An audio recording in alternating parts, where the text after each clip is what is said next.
My dad works in B2B marketing. He came by my school for career day and said he was a big ROAS man. Then he told everyone how much he loved calculating his return on ad spend. My friends still laugh at me to this day. Not everyone gets B2B, but with LinkedIn, you'll be able to reach people who do. Get a $100 credit on your next ad campaign. Go to linkedin.com/results to claim your credit. That's linkedin.com/results. Terms and conditions apply. LinkedIn, the place to be, to be. Today at T-Mobile, I'm joined by a special co-anchor. What up, everybody? It's your boy, Big Snoop Double G. Snoop, where can people go to find great deals? Head to T-Mobile.com and get 4 iPhone 16s with Apple Intelligence on us, plus 4 lines for $25. That's quite a deal, Snoop. And when you switch to T-Mobile, you can save versus the other big guys' comparable plans plus streaming. Respect. We up out of here. See how you can save on wireless and streaming versus the other big guys at T-Mobile.com/switch. Apple Intelligence requires iOS 18.1 or later. I can say to my new Samsung Galaxy S25 Ultra, hey, find a keto-friendly restaurant nearby and text it to Beth and Steve. And it does, without me lifting a finger. So I can get in more squats anywhere I can. 1, 2, 3. Will that be cash or credit? Credit. 4. Galaxy S25 Ultra, the AI companion that does the heavy lifting so you can do you. Get yours at Samsung.com. Compatible with select apps. Requires Google Gemini account. Results may vary based on input. Check responses for accuracy. Wonder-working power in the precious... Incredible as they seem, are not the results of mass hysteria.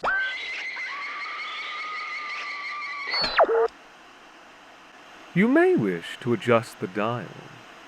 You're currently tuned into the wrong station.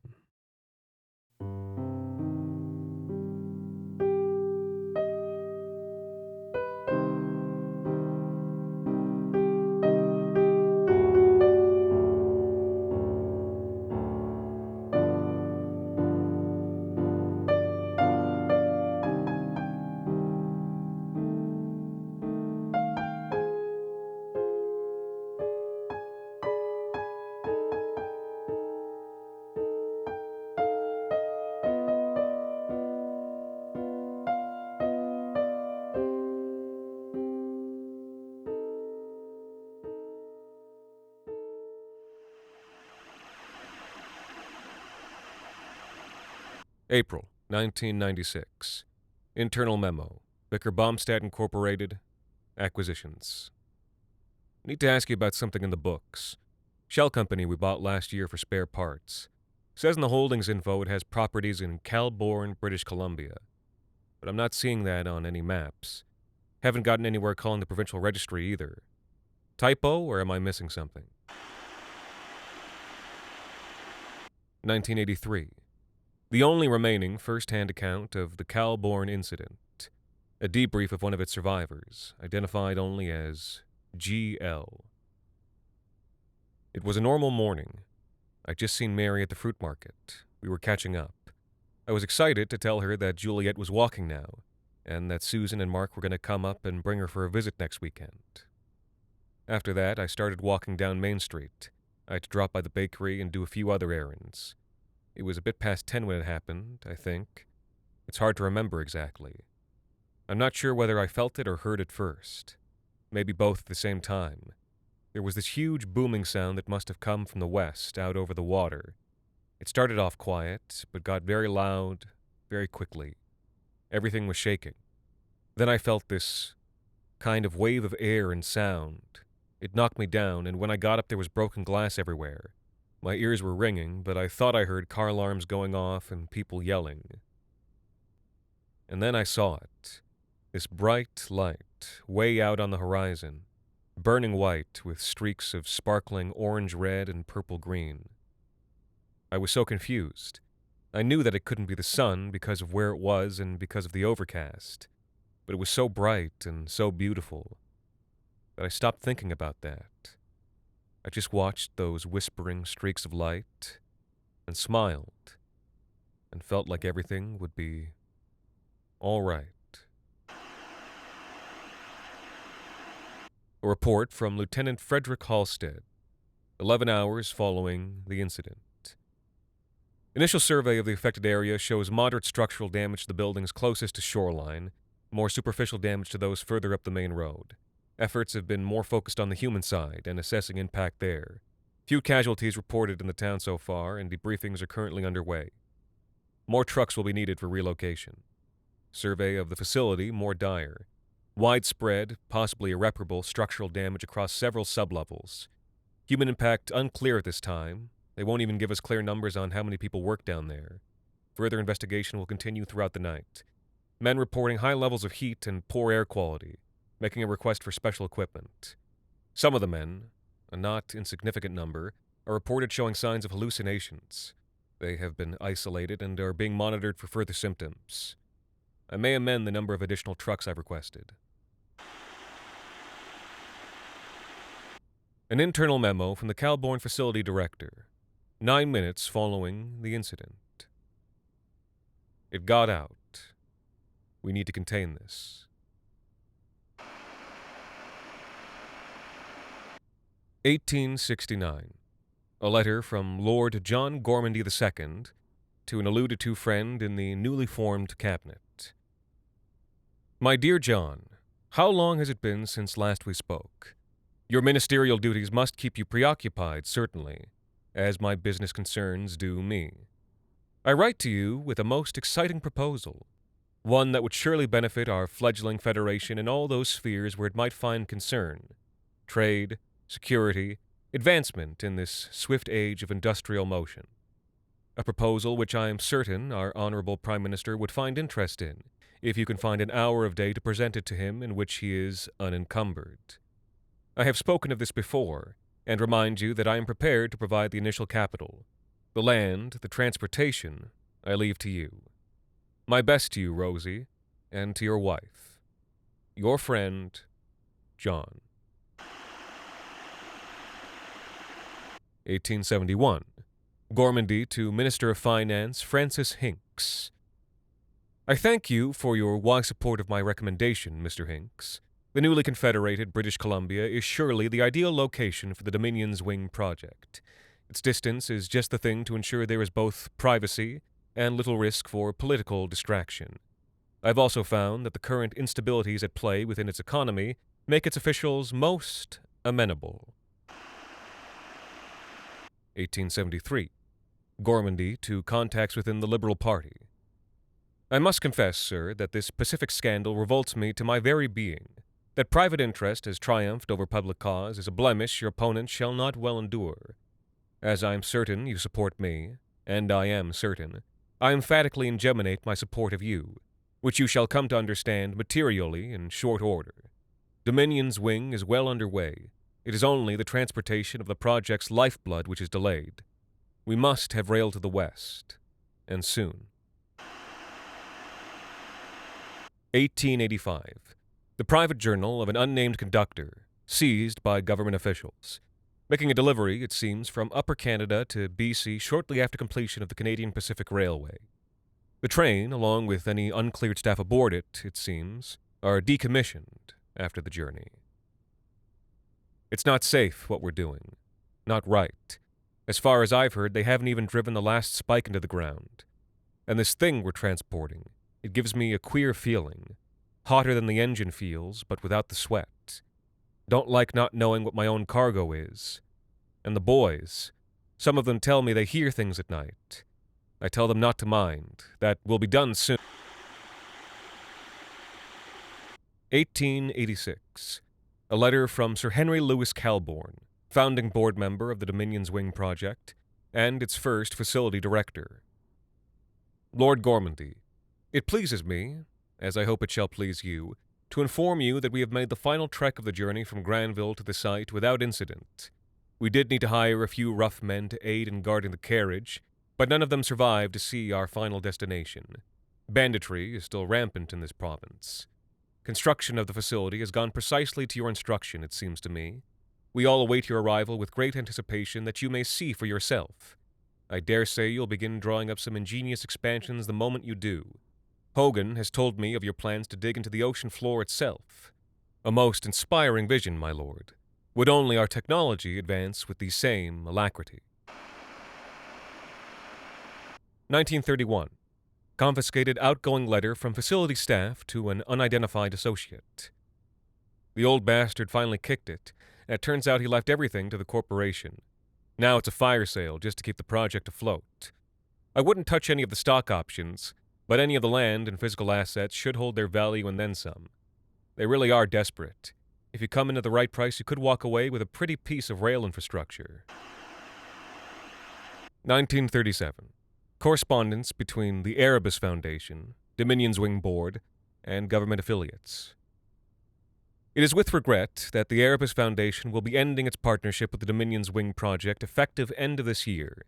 While our board appreciates the trust placed in Erebus in providing the highest quality equipment and refurbishment, and most of all in the very involved endeavor of the Calbourne facility's undersea expansion, our leadership no longer sees the project and our relationship with it as financially responsible. And furthermore, 1944. Internal report following a security breach at the Calbourne facility. As for how the man entered the facility, let alone made his way to containment, I cannot say. Security Chief Bailey will need to answer for that. We don't know exactly where he's been and exactly what he's done, but I assure you we are in the process of finding out. Our staff found him just past 5 a.m. this morning, wandering through the halls, eyes burnt out of his skull, mumbling to himself about das schönes Licht, das schönes Licht. One positive thing I will note is that it's clear the Germans have no idea what we're doing down here. If they did, they'd have sent their man in with protective equipment. Well, fine. Two positive things. This also gives us a chance to observe an exposed subject over the full period of deterioration. Normally, when there's an accident, we put the poor bastard out of their misery. But I don't think anyone will mind letting the kraut cook. He's already exhibiting lesions and muscle waste. Hard tissue keeps building up in his empty sockets, before becoming soft again and squirming away. And he just kept mumbling about the light, I believe it was, until his tongue shriveled up 2 days later. I'll have a detailed report for you soon. 1821. Private letter from Lord John Gormandy I to his wife. I've been informed of a most curious thing that may require my immediate attention. You'll remember, Margaret, that we are deep in the earth now, deeper perhaps than anyone in these territories has ever known. I'm told the men have discovered something that burns them without flame and whispers in their minds without words. Mad ramblings, I'd have thought, but Maycroft himself attests to it. Surely even this wild country is not yet impinged a disciplined mind such as his. No, I must see to this myself. We are on the precipice, my love. The mine must succeed, with all we have staked to come here. And with the dubious legality of our locale, I must quash any risks and roadblocks myself, and with haste. I shall see you soon. Yours always, John. It spoke to me, Margaret. Not with words, but I felt its meaning, its intent. Truly we are blessed by the Lord God in heaven. The men, even Maycroft, think it unnatural, alien, that we should leave it buried in the earth. They do not hear the words as I do, and as you surely will too. It gives heat even now, without coal, without wood, and I sense that once stoked with such traditional sources, it shall double the heat of whatever we give it. It means to give us this output, my darling. I sense it. Imagine what we could do with such a marvel. Our legacy would be secured. Everything will be all right. 1853. Gormandy to Gormandy. My son, only you can put a stop to this madness. For too long I have indulged this creature, while indulging my own vanity. It is only with the spiritual fortitude granted me now, near death's door, that I speak with clarity for the first time in years. Were the men not enough? The men I watched wither and die after they carried it into our home? The skin sloughing off their frames in the weeks that followed? The men who shoveled coal into the furnace, who I locked in the basement as they spit up their guts and spasmed on the floor, then had laid beneath the bricks by their successors? Was your mother not enough, who wandered the halls at night, driven mad with the whispers? I warned her not to catch its eye, that it had grown too powerful. But this house of death was too much for her to bear, and now it has taken her too. There is no promise, my son. It brings ruin. It gives nothing. And now I hear it again. Sleep. Sleep. I wish to sleep. God in heaven, forgive me. May 1996. Internal memo, Vicar Bomstead, Acquisitions. I looked around. It might be interesting. From what I can tell, they were working with an early approach to nuclear energy, some proprietary form of fission reaction. But then they got completely outpaced in the 50s and 60s and tried to pivot to something, anything to make this energy source useful. At the very least, the equipment could be useful. We'd have to move everything to Ontario, though. The facility itself is unusable at this point, even if we wanted to truck people over here. And we don't. They already tried having their little toy town, and now it's gone. There is one thing they've got down there, though, that I do think we really want to get on the books. They couldn't figure it out, but I know we've got people in R&D who could take a good crack at it. I've got a good feeling about this. October 1996. Internal memo, Vicar Bomstead. Acquisitions. Need to talk to you, or anyone, ASAP. We were digging in the area, about 300 meters northwest of the facility. Found some docs mentioning the location, thought it might be some off-site assets. We found bodies, buried. At least 200, probably more.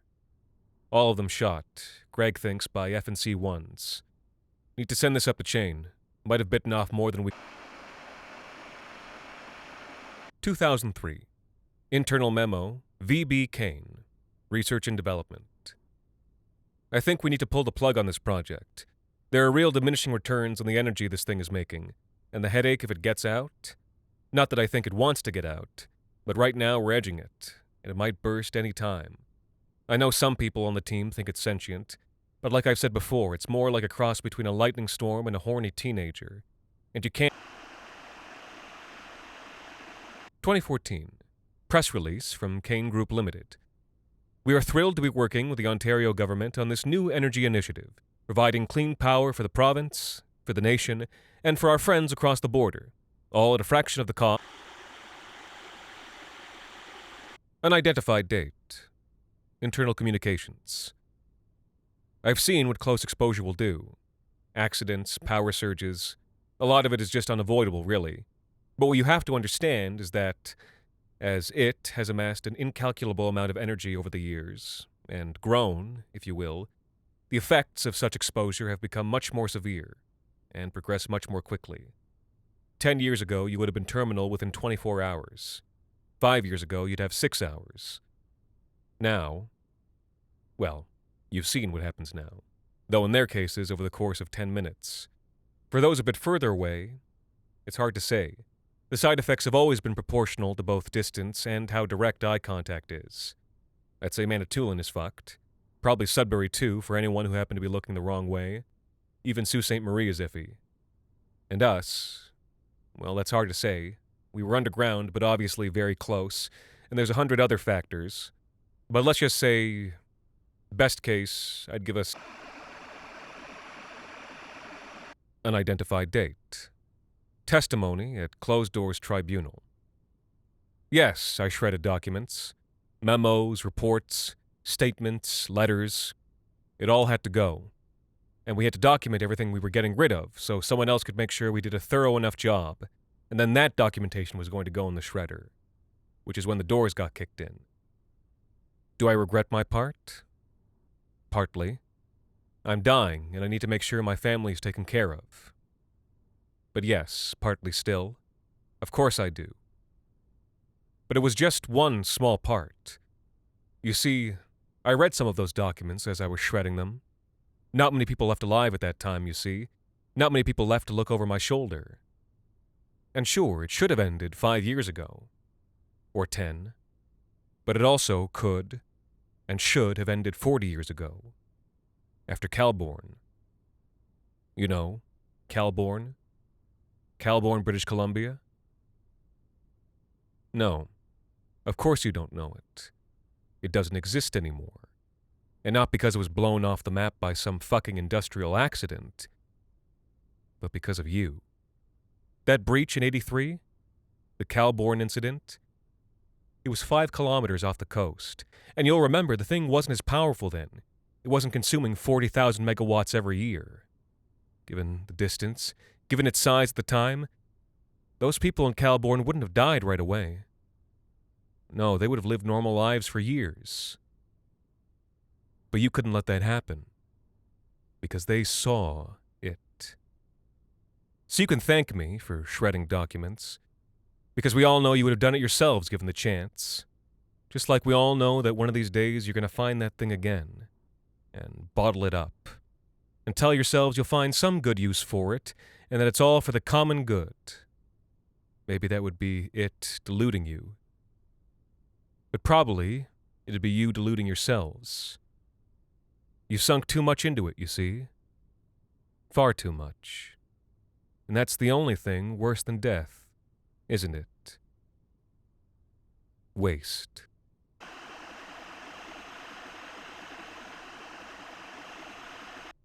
Unidentified date.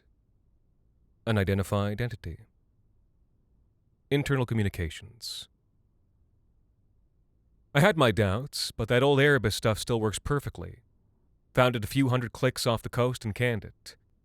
We should give things a few more months to cool off, but after that, I think we're looking at one hell of a quarter.